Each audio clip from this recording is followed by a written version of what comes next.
안녕하세요. 20대 창업가들을 알아가는 콘텐츠 다음 창업입니다. 저는 호스트 시원한 남자 하남자고요. 저는 심오한 여자 김여자입니다. 네, 오늘 또 굉장히 특별한 분을 모셨죠.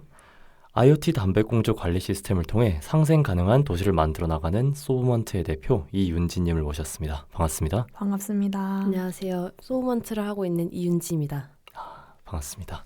간단하게 이제 청취자분들을 위해서 본인 소개 부탁드릴게요. 네, 안녕하세요. 저는 소개해 주신 것처럼 IoT를 통해서 담배꽁초라는 사회적 문제를 기술로 해결하고 있는 소우먼트라고 하는 이제 초기 스타트업을 운영을 하고 있는 이윤지입니다. 저는 팀에서 이제 CEO와 전반적인 기획 그리고 개발까지 많은 부분들을 담당하고 있습니다.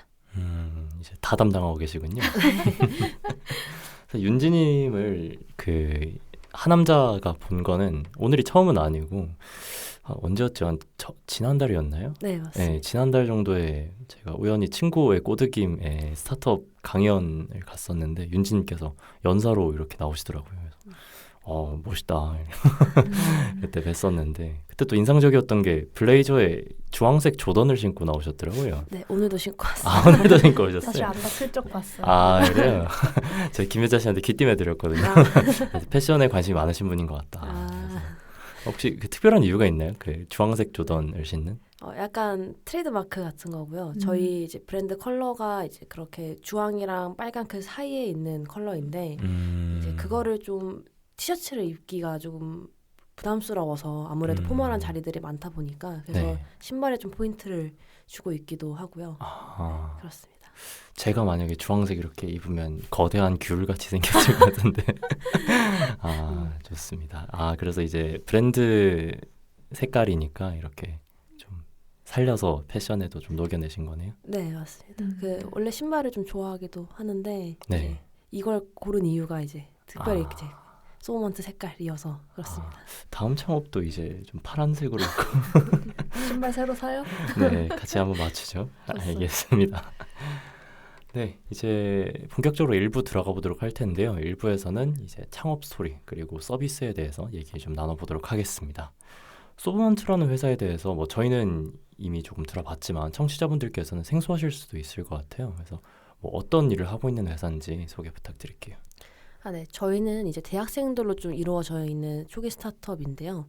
사실 담배꽁초라는 문제가 모두 공감하고 또 불편해하는 문제지만 사실 이거를 풀어가고 있는 스타트업은 많지 않습니다. 그래서 저희는 처음에는 수거함을 만드는 일로 시작을 했다가 이제 흡연구역을 알려주는 그 서비스 여기담과 이제 지금 현재는 IoT를 통해서 이런 IoT 담배꽁초 수거함을 만들어서 좀 더 효율적으로 관리를 해줄 수 있게끔 하는 그런 관리 시스템을 개발을 하고 있습니다. 그래서 실제로 이런 것들을 통해서 담배꽁초의 무단 투기량도 줄이고 그다음에 효율적인 수거가 가능하도록 해서 환경 오염을 좀 줄이는 일을 하고 있습니다.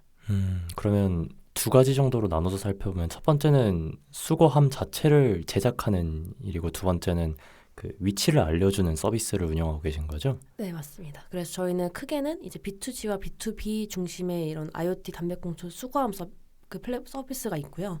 그다음에 B2C 측면에서는 이런 흡연 구역들을 알려주는 이런 플랫폼을 운영하고 있습니다. 그럼 소비자분들께서 이제 흡연자분들도 있을 것 같으니까 그러면 흡연 구역이 궁금하면 바로 지금 다운로드를 할 수 있는 건가요? 네, 지금 현재는 웹사이트 형태로 제공을 하고 있고요. 이제 구글이나 아무데나 여기담이라고 치면 이런 사이트가 나오고 있고 그다음에 사실 저희가 이제 앱 형태의 서비스를 좀 준비를 하고 있어서 이제 아마 올해 이제 상반기쯤에는 앱으로도 만나보실 수 있을 것 같습니다. 굉장히 반가운 소식이네요. 흡연자들은 이게 고역이거든요. 피고 싶은데 괜히 폈다가 좀 민폐가 되는 것 같고 그래서 저기 구석에 이렇게 가가지고 짱 막혀서 피고 저도 지금은 안 피는데 이제 작년까지 이제 흡연을 했었는데 참 그게 고민이었는데 제가 들었을 때 좀 반가웠습니다. 김희자 씨도 반가우셨나요? 그럼요. 사실 저 담배 안 핍니다. 알겠습니다. 그러면 지금 제조업도 하고 계시고 서비스업도 하고 계신 건데 이렇게 굳이 두 개를 동시에 병행하는 이유가 있을까요? 우선 처음에는 이제 원래 약간 수거함으로 했다가 플랫폼 갔다 다시 수거함으로 온 케이스이긴 한데요. 이제 원래 제가 전공이 디자인 전공이기도 해서 이제 수거함을 좀 더 예쁘게 만들어서 혹은 기억에 남게 만들어 사람들 쓰게끔 해보자 약간 이런 식으로 갔다가 사실 이걸 전국적으로 다 설치하면 얼마 정도 걸릴까? 약간 이런 생각에서 좀 더 파급력이 있는 이런 플랫폼 쪽으로 피봇을 하게 되었었고요. 지금은 IoT 어쨌든 기술 정말 베이스의 시스템들을 하고 있는 이유는 사실 이런 플랫폼들이 이제 파급력도 있고 사람들이 많이 사용해 주시기도 하지만 실제적인 이 문제를 전체를 좀 풀려면 아무래도 기술을 기반으로 한 그런 솔루션들이 필요하겠다라는 생각이 들어서 좀 신사업 느낌으로 확장을 했다가 되게 좀 빠른 속도로 개발이 되다 보니 이렇게 같이 병행을 하고 있습니다. 많이 바쁘시겠네요. 아닙니다. 처음에 이 소개 자료를 보면서 이제 담배꽁초 문제를 해결하겠다라는 게 이 서브먼트의 그 미션이라고 생각을 했는데 그러면 보면서 궁금했던 거는 왜 흡연 문제에 좀 관심을 가지게 되셨을까? 이게 조금 궁금했거든요. 네. 혹시 구상하게 된 계기가 어떻게 될까요? 사실 저희가 이거를 스타트업으로 시작을 해야겠다로 했던 팀은 아니었고요. 그 SK 루키라고 해서 이제 기업에서 약간 사회 공헌 느낌으로 대학생들 프로젝트를 지원해주는 그런 것들이 있었어요. 그래서 그거를 이제 했었는데 그때 당시에는 제가 이제 연세대 학교에 다니다 보니까 신촌의 그 술집거리 근처에 이제 꽁초가 정말 많이 버려져 있었고 그걸 보면서 왜 이렇게 버릴까? 약간 이런 정말 단순한 생각 하나로 시작을 했던 것 같아요. 그래서 처음에는 뭐 캠페인 같은 거 하면 줄어들겠지라고 가볍게 생각을 했었는데 이게 점점 더 많이 알다 보니까 그런 걸로 해결될 문제가 아니겠구나. 정말 거대한 문제이구나 라는 생각이 들어서 또 이렇게 계속 하다 보니까 어떻게 보면 이렇게 스타트업까지 오게 됐던 케이스인 것 같습니다. 그러면 그때 당시에 합류했던 멤버들 그대로 쭉 지금까지 이어져 오고 있는 건가요?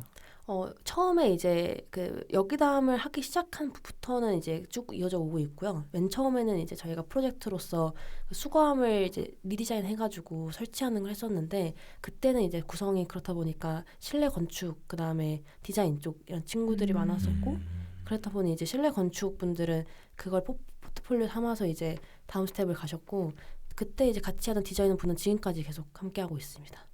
그래서 일부는 함께 하고 이제 일부는 또 이제 엑시트를 하신 케이스입니다. 그러면 처음에는 약간 디자인에 조금 초점을 맞춰서 시작을 했다가 이제 기능 같은 게 좀 더 추가가 된 거라고 이해를 하면 될까요?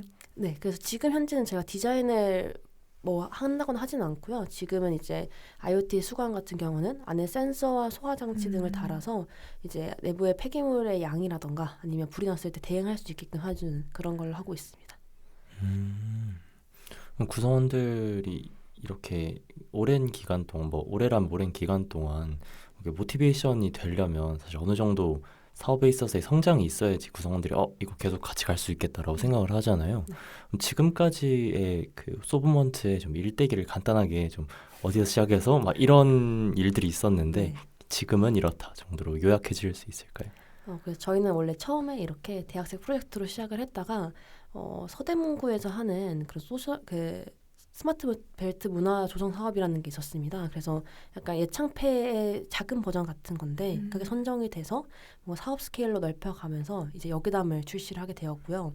그 이후에 이제 여러 가지 지원 사업이라던가 아니면 서비스 자체로도 좀 성공적인 트랙 레코드를 갖고 오게 되면서 이제 그것들을 운영을 하면서 이제 이게 여기담으로 해서 어떻게 더 확장할 수 있을까라는 생각에서 이제 IoT 이런 기술들을 올해 23년 초부터 개발을 시작해서 이제 현재까지 개발을 해오고 있고 작년에 최초 매출이 발생을 해서 B2G 계약 등을 이제 따냈었고 이제 올해는 좀 더 많은 도입들을 좀 이뤄나갈 예정입니다. 그래서 이렇게 법인 설립 자체는 22년 10월에 했었고요. 그 다음에 좀 더 스타트업 느낌으로 이제 IoT 기술까지 좀 확장된 게 이제 작년 1월, 2월 이때쯤이었습니다.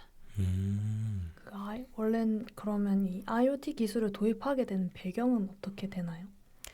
이제 처음에는 저희가 그 흡연구역 알려주는 플랫폼을 열심히 이제 서비스 측면에서 만들어 오고 있었는데 사람들이 그럼 이렇게 이걸 통해서 흡연구역에 가게 되면 이걸 때문에 많은 안 좋은 영향이 생길 수도 있지 않을까 약간 이런 걸 좀 보게 됐어요. 왜냐하면 실제로 이제 저희가 정말 유저 테스트를 많이 해왔고 인터뷰도 많이 해왔는데 이제 흡연자분들이 아니라 그 시설을 관리하시는 분들의 입장은 사실 이게 담뱃불이 이제 화재가 일어나기 너무 쉽다 보니까 이게 화재 위험성이 너무 높고 그래서 조금 꺼려하시는 경우가 많았어요. 실제로 사회 전반적으로도 이런 흡연구역을 늘려가기가 어려운 요소들이 굉장히 장벽들이 많고 그래서 그런 것들을 좀 줄이기 위해서 이걸 어떻게 하면 우리가 잘 관리할 수 있을까라는 측면에서 보았을 때 사실 IoT라는 키워드를 갖고 왔던 이유는 이제 원격으로 먼 거리에서 여러 개를 한 번에 이제 관리할 수 있기 때문인데요. 실제로 흡연구역들이 생각보다 그 수가 많고 그것들을 저희가 다 데이터화해서 관리를 하려면 그런 IoT 기술들이 이제 필요했었습니다. 그래서 이런 것들을 통해서 이제 저희는 첫 번째로 폐기물 저감 그리고 효과적인 관리 이런 걸 하고 있고 두 번째로 화재 대응을 하게 되는 것이었습니다. 듣는 분들께서 궁금하실 수도 있을 것 같은데 실제로 담배 꽁초로 인해서 그런 흡연구역에서 화재가 많이 일어나나요? 네, 실제로 이제 그 작년 기준으로 부주의 화재라고 하는 게 이제 한 화재 분류 중에 한 섹터인데 그 중에서 1위 요인이 담뱃불로 인한 화재였을 정도였고요. 이제 한 해에 약 440억 정도 재산 피해가 일어나고 있고 하루에 한 16명 정도가 그걸로 다치고 있습니다. 하루에- 생각보다 되게 자주 일어나는 일이에요. 네, 맞습니다. 하루에 16명이 다쳐요? 네.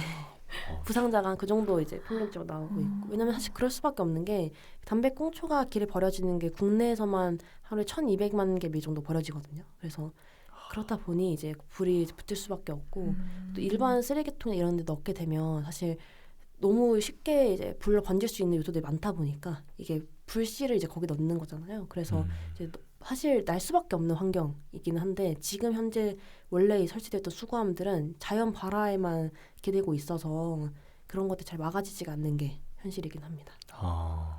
그러면 이제 여기담이 설계한 그런 IoT 스마트 그런 담배꽁초 수거함은 어떻게 불이 나는 거를 사전에 예방을 할 수가 있나요? 우선은 저희가 이제 많은 실험들을 해왔었는데 폐기물 이제 안에 들어있는 담배꽁초의 양이 많아지면 그 많아질수록 사실 불이 붙기가 쉽습니다. 왜냐하면 주변 탈물질들이 많으면 당연히 화재가 더 크게 일어나기가 쉬워서 저희는 이걸 제때 버릴 수 있게끔 도와주는 게 1번 예방 방법이고요. 2번은 사실 초기에 이걸 대응하는 게 굉장히 중요합니다. 그래서 지금 현재는 사실 쓰레기통 밖에까지 불이 막 커진 후에야 지나가 사람들이 보고 이거 어떡해 하면서 소화기를 가져와서 끄는 그런 형식인데 그게 아니라 저희 내부에 센서를 달고 그 다음에 자동 소화 장치라는 저희 특허 낸 기술이 있는데 그거 같은 경우는 이 쓰레기통 내부의 온도가 70도 이상이 되면 안에 있는 이제 팩이 터지면서 이제 소화 약재가 이렇게 쫙 뿌려지는 형식입니다. 그래서 1차적으로 그걸 좀 방제해주는 기능을 하고 있습니다. 그런 거는 어디서 배우셨어요? 열심히 공부하고 네. 아니 항상 저희가 지난 회차 때 이제 영호님이라고 그분도 제조업 하시는 분이 있는데 이분은 이제 컵 수거함을 개발하신 분이에요. 그래서 컵을 어떻게 물을 어떤 각도에서 분사해야지 컵이 잘 씻기는지 항상 연구한다. 이런 얘기 들으면서 전 되게 흥미로웠거든요. 제조업 하시는 분들이니까 어디서 배우지 이런 거 유튜브 이런 걸로 배우나요?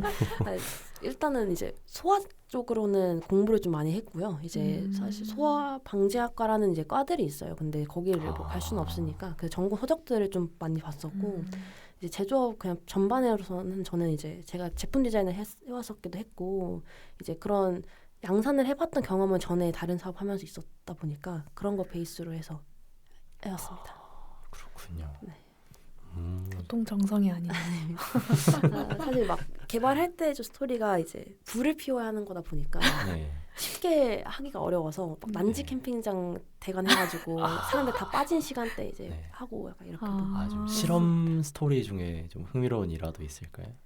약간 그러니까 겨울도 해봐야 되고 여름도 해봐야 되거든요. 왜냐면 계절별로 그 화재가 너무 달라서 분포가 그래서 근데 겨울이었는데 그때 이제 사람들이 빠지는 시간대가 이제 보통 아침에 다 밥을 드시고 가시더라고요. 그래서 다들 나오시는 시간대에 저희는 이제 실험 용구도 들고 들어가고 있는 모습에 다들 와 현타가 온다.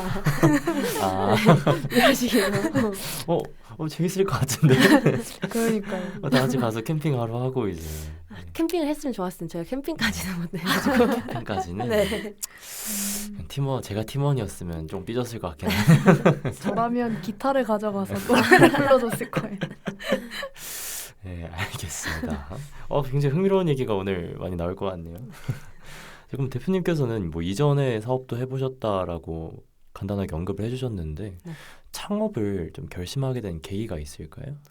우선 소브몬트를 창업을 해야겠다라고 결심했던 계기는 사실 그때 이제 프로젝트 단계였음에도 불구하고 굉장히 많은 이제 유저들을 만나고 많은 아이디어들이 있었어요. 왜냐하면 정말 모두가 불편해하는 문제인데 왜 아무도 이걸 풀려고 하지 않지? 뭐 되게 새로운 게 없지? 약간 이런 생각이 들어서 굉장히 좀 영감을 많이 주었던 그런 문제다 보니까 이걸 좀 재밌는 걸 해봐야겠다. 왜냐면 사실 제가 이거를 대학을 졸업하고 한 30대, 40대가 되면 할 수 없는 풀 수 없을 문제일 것 같았어요. 그러니까 되게 호기롭게 도전할 수 있을 때 해봐야겠다라는 생각이 들어서 창업을 이제 하게 됐었고요. 그 다음에 그 전에 원래 창업을 했던 거는 사실 창업을 하려고 후에도 자세하게 말하겠지만은 창업을 하려고 했던 건 아니었고 이제 뭔가 물건을 만드는 게 재밌어서 디자인을 막 했었고 그걸 제작까지 했었는데 그런 것들이 우연한 기회로 이제 여러 나라에 좀 팔릴 수 있게끔 되어 있어서 그런 거 기반으로 해서 창업을 했었습니다. 글로벌하게 놓으셨군요. 근데 그 우연한 계기로 팔릴 수 있는 게 아닌데 그게 저도 많이 해봐서 아는데 어떤 제품 만드셨어요? 그때 이제 뭐 그런 컨텐츠 기반으로 해서 이제 그게 벌써 한 6년 전, 5년 전이었을 거예요. 그래서 그때쯤이었는데 그때 막 SNS로 이런 창작물들 올라오던 게 막 흔한 것도 아니었고 거기에 뭐 판매를 하는 것도 흔한 게 아니었어요. 약간 그런 시기였었는데 그때 이런 뭐 영화나 드라마나 뭐 이런 그 K-팝이나 이런 컨텐츠들을 가지고 막 티셔츠 디자인 같은 거 해서 올리고 약간 이런 걸 하다가 팔아달라는 DM이 정말 하루에 30-40개씩 막 와서 그래서 그때는 제가 이제 또 중학생이었을 나이였어가지고 그래서 그러면 이제 작게 한번 해보자 해서 네이버 폼을 올렸는데 그게 네이버 폼이 3분 만에 500개인가 이렇게 달린 거예요. 수요 조사가. 그래서 중학교 때요? 네. 그래서 이제 이거 일이 좀 커진다 이렇게 해서 하다 보니 그렇게 이제 해외에서도 팔게 됐고 그럼 티셔츠에 뭐 영화나 이런 캐릭터를 새겨서 판매를 하신 건가요? 네, 근데 이제 IP가 따로 있는 거다 보니까 2차 창작이 느낌으로 이제 거기에서 나오는 구절이나 이런 거 따와서 이제 타이포를 한다던가 이런 식으로 좀 다르게 변형을 했었겠네요. 타이타닉이면 막 내가 지금 날고 있어요? 막 이런 대사 이렇게 해가지고 뭐 약간 그렇게 일상생활에 좀 입을 수 있게끔 약간 좀 변형을 가한 그런 것들. 좀 안 부담스러운 거? 네, 맞아요. 그게 좀 그 셀링 포인트였던 것 같아요. 그러니까 기존에는 뭐 딱 이런 게 좀 활성화되기 전까지는 정말 딱 로고 넣고 얼굴 넣고 이런 것들이 머천다이즈의 거의 종류였는데 이제 저 같은 경우는 그런 걸 좀 이제 일반인 코스프레가 가능하게끔 소위 말하는 그런 식으로 좀 바꿔서 하다 보니까 또 아이템들도 좀 일상에 쓸 수 있는 거가 있었어요. 티셔츠도 많이 안 했었고 이제 뭐 지갑 같은 것도 이제 하거나 아니면 학생분들이 많았어서 뭐 약간 사무용품들류 약간 이런 거 패키지로 해서 하고 이런 거 했었습니다. 중학교 때? 네. 김혜선 씨 중학교 때 뭐 하셨어요? 중학교 때 만화 봤는데요. 만화 봤는데 아마 내가 샀을 수도 있어요. 똑같이 봤는데 결론이 다르잖아 지금. 제 손 똥손이어가지고. 알겠습니다. 뭔가 떡잎부터 좀 남달랐네요. 좋습니다. 근데 여러 번 이렇게 창업을 하신 거잖아요. 여러 번 창업을 하면서 내가 이것만큼은 진짜 얻었다, 뭐 많이 배웠다 하는 점이 있을까요? 우선은 고객의 목소리를 듣는 게 좀 많이 중요하게 느끼는 부분이에요. 그래서 그 전에 창업했을 때도 그렇고 지금도 그렇지만은 사실 답이 고객들이 알고 있는 경우가 굉장히 많더라고요. 근데 이제 고객분들은 그게 답이라고 이제 생각을 못 하시는 건데 여러 분을 만나다 보면 공통적으로 말씀하시는 요소들이 있어요. 그러면 그게 보통은 답일 경우가 많았다는 게 좀 생각이 들고 그래서 지금도 되게 고객분들이랑 만나는 걸 좀 중요하게 생각을 해서 의식적으로 좀 그렇게 미팅 같은 걸 잡는 편이에요. 그래서 많이 만나러 다니고 하는 편이고 그래서 항상 어쨌든 유저 혹은 고객 그런 분들에게 좀 무게 중심 많이 좀 싣고 있습니다. 그러면 그런 유저들을 섭외하거나 만나는 방법이 주로 뭔가요? 일단 소브먼트를 하면서는 흡연구역에 가면 드셔서 정말 접근성이 좋은. 좋습니다. 네. 그래서 초기에 이제 막 할 때는 판넬 같은 거 들고 다니면서 이제 홍대 같은 데서도 많이 피고 계시잖아요. 그래서 새벽 2시 정도에 이제 가면 야심한 밤에 일단 그리고 술에 취해 계시니까 좀 솔직한 이야기가 갑자기 막 본인의 가족사 말씀하시고 우시고 막 흡연을 시작한 계기부터 해가지고 네. 이렇게 나오다 보니까 그런 것들 좀 접근성이 되게 어려울 것 같으면서 쉬운 것 같아요. 그래서 사실 온라인에서 흡연자 뭐 인터뷰를 모집한다 하면 잘 안 오는데 그렇죠. 저는 오프라인에 좀 많이 뛰고 있는 편이고 저희는 되게 유저 리서치 할 때 되게 좀 특이했던 것 중에 하나도 약간 흡연자분들 미행한 경험도 있는데 그러니까 이건 문제의 소지가 될 수 아, 있어요. 그러니까 네. 어차피 저희도 이제 그냥 이렇게 있으니까 뭐 촬영하거나 이런 게 아니고 그분들이 이제 어떤 형식으로 이제 흡연 구역을 찾아가고 혹은 이제 새로운 구역에 갔을 때나 이럴 때 어떤 식으로 탐색을 하는지 어떤 식으로 이제 흡연을 하고 끝내는지 약간 이런 행동 범위들을 알아야 사실 저희가 거기에서 이제 뭐 유저 플로우라고 하죠. 그래서 거기에서 저희가 어떤 부분을 해결할지가 보이다 보니까 그런 것들을 좀 했었는데 되게 좀 그럴 때도 흥미로운 부분들이 많았고 그랬습니다. 관찰까지 하신 거네요. 맞습니다. 흡연자들이 공통적으로 보인 특성은 뭐던가요? 아 그때 저희 제일 중요했던 인사이트가 5분 이상은 걸어가지 않는다요. 그러니까 주변에 아무리 금연구역 붙어 있어도 적어도 정말 양심적이신 분은 한 8분까지도 찾아다니시는 분도 계시는데 웬만하면 한 3분? 이제 평균적으로 한 5분이면 그냥 뭐 그 빗물바지 있는 근처에서 그냥 피시고 약간 이런 경우가 좀 있었고 근데 남성분이랑 여성분의 차이도 조금 있었어요. 그러니까 남성분들 중에 대개는 이제 조금 그 시간이 짧으신 분들이 많았고 여성분들은 이제 아예 안 피시는 분들도 한 30% 정도 있었어요. 그러니까 주변에 마땅한 곳이 없으면. 아, 네. 말씀하시는 걸 들어보니까 어쨌든 모든 인사이트나 이런 거를 좀 정량화해서 판단을 하려고 노력을 많이 하시는 것 같아요. 그리고 발표 자료, 소개 자료를 제가 한번 봤을 때도 데이터나 이런 쪽에 중점을 많이 두시더라고요. 네.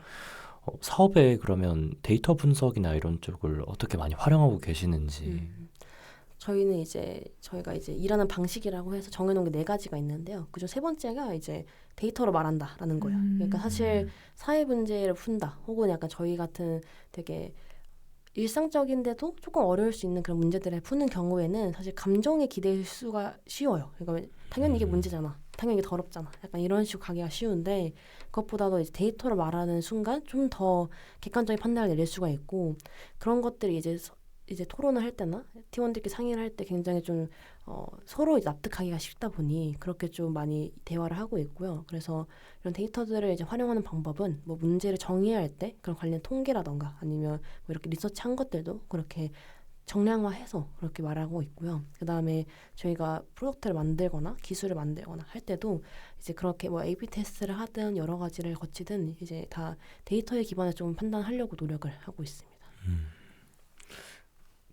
소개 자료에 흥미로웠던 점이 그 쓰레기통이랑 표현보다는 담배꽁초 수거함에 이 얼마나 찼는지를 이제 머신러닝을 활용해서 판단을 하신다고라고 제가 네. 봤었는데 그때 강연에서도 제가 질문 드렸었거든요. 네. 그래서 이거 어떻게 머신러닝으로 이걸 하냐? 네. 제가 생각했을 때는 이제 머신러닝으로 할 거면 결국에 판단하고자 하는 예측 변수가 얼마나 찼는지인데 그거를 이제 직접 이렇게 볼 수 있는지 혹은 얼마나 찼는지 관련 데이터가 있는지를 여쭤봤었는데 네. 이 부분은 어떻게 네. 하고 계신 건가요? 그래서 저희가 IR 센서로 이제 그 높이를 측정을 해서 초기 값이랑 이제 최초 값이랑 그다음에 변동하는 것들을 이제 트래킹을 하고 있습니다. 그래서 그런 것들을 기반으로 한 다음에 이제 기상청 API를 통해서 뭐 온도, 습도, 약간 이런 날씨 데이터들을 같이 합쳐서 저희가 이제 머신러닝 모델의 주 내용을 이 위치에 있는 수거함들은 대략 이런 날씨일 때 혹은 이런 시간대일 때 이 정도 찬다라는 이제 그 평균적인 것들을 통해서 예측을 할 수 있게끔 해주는 거고요. 그 다음에 지금은 정말 뭐 딱 이렇다라고 하기가 예측값이 나온다라고 하기가 지금 좀 중간 상태인 게 이것들을 개발해서 현재는 데이터들 많이 이제 모으고 있는 상태다 보니까 이제 이런 원형은 있지만 좀 더 정밀도를 높이고 있다라고 이해해 주시면 될 것 같습니다. 확실히 여기 똑똑한 분들이 창업을 해야 돼. 저 같으면 이제 보면서 찼나? 아직 멀었네. 안 찼음 이렇게 적고 이랬을 것 같은데 역시 요즘에 또 데이터 분석 이런 게 되게 대세잖아요. 네. 저희 청취자분들이 또 이런 기술에 굉장히 관심 많은 분들이세요. 네. 데이터 분석을 공부한다면 이렇게 한번 접근해 보는 것도 좋을 것 같다. 추천해 주실 수 있는지. 사실 저는 데이터 분석을 저는 보통 롤이 이제 PM이나 아니면 뭐 이제 기획을 보통 하다 보니까 그런 쪽에서 쓰이는 툴들을 접하는 걸로 좀 시작을 했었고요. 그래서 뭔가 이제 저는 공부를 하더라도 먼저 일을 벌려놓고 이거를 수습하기 위해 필요한 툴들을 좀 배우면서 그 분야에 좀 접근하는 편이에요. 그래서 뭔가 이제 데이터 분석 같은 경우도 내가 당장 마케팅을 해야 되는데 이 마케팅 분석을 어떻게 해야 되지 하면서 이제 좀 시작을 했던 케이스였어서 그런 식으로 뭔가 지금 바로 이거를 써먹을 수 있는 프로젝트를 하나 한번 벌려보시고 이제 그거에 관련된 이제 공부들을 시작하는 것도 좀 처음에 흥미를 잃지 않을 수 있는 좀 좋은 요소라고 생각을 하고요. 그다음에 요즘 워낙 컨텐츠들이 좀 잘 나와 있다 보니까 저는 처음부터 막 유료 강의를 보는 것보다는 이제 유튜브 같은 걸로 이제 입문을 해보고 그 다음에 점점 넓혀가는 게 좋다고 생각을 합니다. 일단 일을 벌려라. 네, 맞습니다. 아, 그러네. 일단 일을 벌리고 좀 작은 문제를 갖고 나서 이걸 어떻게 데이터로 해결할지를 판단을 하다 보면 된다. 네. 되게 좋은 접근 방법인 것 같네요. 어때요, 김윤자 씨? 지금 집에 가서 일을 한번 벌려보겠습니다. 일을 한번 아니 그거는 다시 한번 재고해 보세요. 이상한 일을 벌리지 말고. 알겠습니다. 자, 약간 그 1년의 창업 스토리를 듣고 또 강연을 하셨다는 말을 들으면서 되게 소브먼트가 대외적으로나 아니면 저희가 들을 때도 뭔가 인정할 만한 그런 가치관이나 어떤 사고의 흐름을 갖고 있는 것 같아요. 그런데 그런 이제 강연에 불려갈 만큼의 소브먼트의 장점이 뭐라고 생각하시는지 직접 대표님이 한번 말해주시면 좋을 것 같아요. 우선은 그 강연에 제가 추천받은 이유는 사실 일단 어려서인 것 같고요. 두 번째로는 빨라서인 것 같아요. 세 번째로는 모두가 그래도 이해할 수 있는 문제를 풀고 있어서라고 생각을 하는데 첫 번째로 어린 거는 사실 저희가 창업씬에서 나이가 많은 편은 아니고 다 보통 대학생 학부생이고 대학원생도 몇 분 계시는 상황인데 일단 저 자체가 02년생이다 보니까 좀 어린 축에 속해서 되게 이런 대학생 창업 이런 씬에서 좀 많이 이제 불러줄 수 있었던 것 같고 두 번째로는 빠른 이유는 사실 저희가 이 문제를 풀면서도 이것만 해야지보다는 이런 걸 하다 보니까 이런 기회가 있네? 그러면 이것도 해보지. 약간 이러면서 좀 더 정교화를 시켰던 과정이었어요. 그 다음에 그렇게 좀 과감하게 또 빠르게 할 수 있던 게 있다 보니까 지금 이제 한 2년, 3년 정도 됐었는데 그 과정에서도 되게 여러 가지 프로덕트들이 나왔고 그걸로 이제 좀 더 이 문제를 풀기 위해 가까워질 수 있었던 것 같아요. 그래서 그런 의사결정도 좀 빠르다 보니까 이제 또 그런 과정에서 좀 얻은 것들이 많아서 좀 불러주시지 않았나 싶고 이제 마지막으로는 이제 담배꽁초라는 문제가 사실 흡연자만 공감할 수 있지 않을까 싶으면서도 사실 비흡연자분들도 그것 때문에 되게 싫어하시고 그 다음에 더럽다 생각을 하시고 또 지자체도 이걸 처리하기가 굉장히 어렵고 다 각각의 페인포인트 정말 많은 문제이거든요. 모두가 이 문제가 아니라고 하는 사람 없어요. 그냥 단순히 풀기가 어려울 것 같은데요. 이제 뿐이어서 그래서 그런 것들 때문에 좀 흥미롭게 생각해 주시지 않나 싶습니다. 그러면 이제 조금 삐딱한 분들은 담배꽁초로 그러면 돈을 어떻게 벌 거야라고 좀 회의적으로 바라보시는 분들도 있을 것 같아요. 네. 이 주장에 대해서 반박을 하신다면 우선은 많이 들어왔던 얘기다 보니까 이제 별 타격이 없어요. 그래서 근데 이제 하지만 이제 저희가 그리고 있는 좀 청사진을 잘 설명을 드리면 보통 이제 고개를 끄덕끄덕 하셔서 그래서 이제 크게 그런 건 없는데 그래서 일단 저희가 이제 그려 나가고 있는 비전 같은 경우에는 크게 두 가지가 있는데 사실 이 두 가지 잡은 것도 어느 쪽에서 먼저 신호가 올지 모르기 때문에 이제 두 그림을 그려놓고 있어요. 첫 번째로는 만약에 여기담 쪽에서 좀 더 신호가 세계적으로 빨리 온다라고 했을 때는 이제 헬스케어 플랫폼 쪽으로 잡고 있고요. 왜냐하면 이제 흡연자들이 아무래도 폐 건강이라던가 건강 쪽에서 위험할 수밖에 없기 때문에 그런 것들을 이제 건강 정보 혹은 이런 것도 건강 예측 등을 통해서 이제 뭐 정기 검진이라던가 치료 그 다음에 보험까지 연계를 하는 그런 헬스케어 플랫폼으로 좀 포지셔닝을 잡고 있고요. 이제 IoT의 담배꽁초 수거함 같은 경우에는 이제 이건 국내 로컬 비즈니스는 아니고 분명히 글로벌 비즈니스로 가야 된다고 생각을 하고 개발을 하고 있는 그런 아이템인데 얘 같은 경우는 지금 현재 IoT를 이용한 혹은 기술을 이용한 폐기물 처리 시장이 굉장히 좀 크게 형성이 되어 있어요. 약 252조 정도 되는데 이제 그 시장에 사실 정말 많은 비즈니스 기회가 있음에도 불구하고 국내 스타트업이 좀 진출하기는 어려운 요소들이 많아요. 왜냐하면 이제 이미 잘하고 있는 플레이어들이 많기 때문에. 근데 우선 담배꽁초를 풀고 있는 뭐 이런 플레이어들은 세계적으로도 없어서 저희가 이 담배꽁초라는 문제를 또 근데 세계적으로 이런 안전 문제 같은 건 다 동일하게 일어나거든요. 그래서 이런 것들 풀고 있는 스타트업이다라는 포지셔닝으로 약간 거기에서 좀 비집고 들어갈 수 있는 틈을 찾아서 해외 진출한 이후에 이제 그 이후에는 이제 IoT 인프라가 어쨌든 깔리게 되는 거니까 그걸 활용해서 다른 폐기물 혹은 스마트 시티 쪽으로 흘러나가는 게 두 번째 청사진입니다. 나중에 좀 크게 되실 분이네요. 나중에 어디 그 여행 갔는데 미국에서 막 광고 나오고 이런 거. 알겠습니다. 좀 마지막 질문 해주시죠. 윤지 씨의 창업가로서의 최종 목표는 어떻게 될까요? 저는 한 문장이 있는데요. 10억 명이 내가 만든 제품을 쓰게 하고 싶다가 이제 인생의 목표이자 스타트업을 하고 있는 이유이기도 해요. 그래서 꼭 이게 소브먼트로 될 수도 있겠지만은 뭐 어떤 형태로든 제가 만든 무언가들을 이제 정말 10억 명이라고 하는 사람들이 많은 사람들이 써주고 또 이걸 통해서 일생에서 이제 작은 요소들이 이제 생겨나는 그런 것들을 좀 꿈꾸고 있고요. 이런 흡연 문제를 어떻게 보면 집중하게 된 것도 사실 전 세계 흡연자가 약 15명 정도 됩니다. 그래서 이제 전 세계 흡연자들이 다 저희 서비스 혹은 저희가 만든 수거함을 좀 쓸 수 있게끔 하는 게 목표입니다. 마지막까지 정량적인 그런 목표로. 데이터로 말하는. 자, 다시 매진 말해주시죠. 네, 알겠습니다. 네, 여기까지 윤지 씨 창업 이야기 간단하게 들어봤고요. 2부에서는 인간 이윤지에 대해서 조금 더 내밀하게 알아보도록 합시다. 2부로 돌아오겠습니다.